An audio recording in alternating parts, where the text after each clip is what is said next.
Hi guys. So I got to change the handle on one of the slush machines. Wasn't really the customer's fault, but they accidentally broke the handle on one, and we've had a replacement one for a week or two.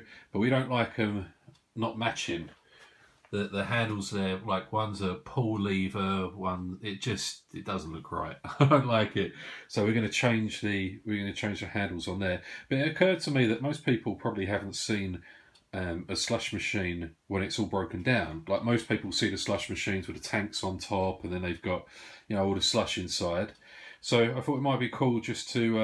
I'll probably have to do it over photos, so I'll probably end this very soon and then go to photos in the below this video. But yeah, this is what a slush machine looks like when it's not being used, when it's been broken down. And then in fact, let's just go through that a little bit. So this is petroleum jelly, but it's sanitary lubricant. It's food grade lubricant, and that's what you've got to use on slush machines. If you're not using food grade lubricant, then you can get, you know, upset tummies, and if you're not using lubricant at all, then the slush machine's just going to break. But people often wonder, like, how do you actually get the slush frozen? Like, what makes it all frozen up? So I'm just going to quickly show you the principle of that. A little bit hard doing it handed. This seal goes over the cylinder here and goes on the back there, and that just makes sure that before it's frozen up, the liquid doesn't. This is where you'd put that food grade lubricant, by the way. You'd put all that lubricant all around here first, but I'm not actually going to do it. So that O-ring, as it's called, would go over here, and I'll be darned if I can do it one-handed. And then after you've done that, after that's gone on, this bit goes on, this spindle, that goes over it like that. Oh no, we're missing the. I'm not sure. I think the term uses nipple. Let me just get the plastic nipple. That's this bit here. That's just another. Again, you would put like all lubricant around there.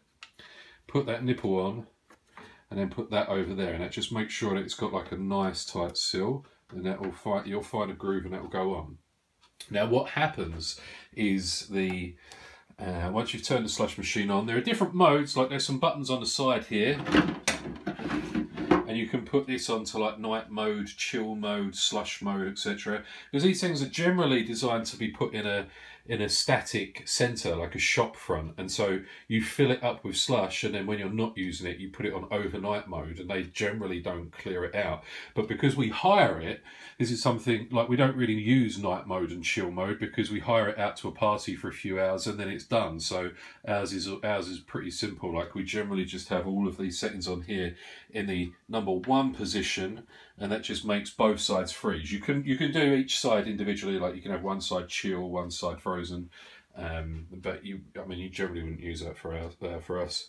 So the way that it actually works though is this cylinder here is what actually freezes up. This is like what gets really cold, and so you've got you have like this container.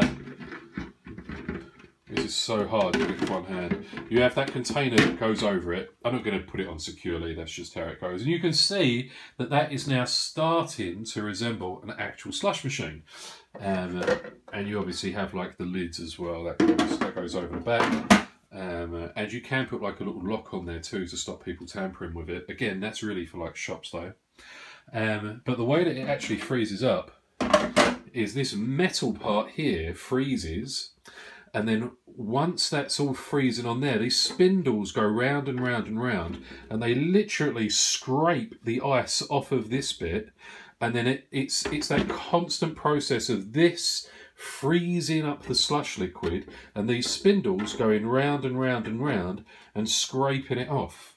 And so it's it's actually these bit that freeze up. It's not the cylinders. There's no metal bit stirring it that's frozen inside. It's just these metal cylinders.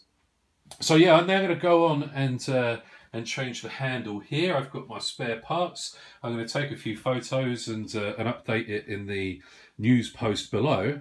This went on a little bit longer than what I'd originally planned, but hope that it provided some insight.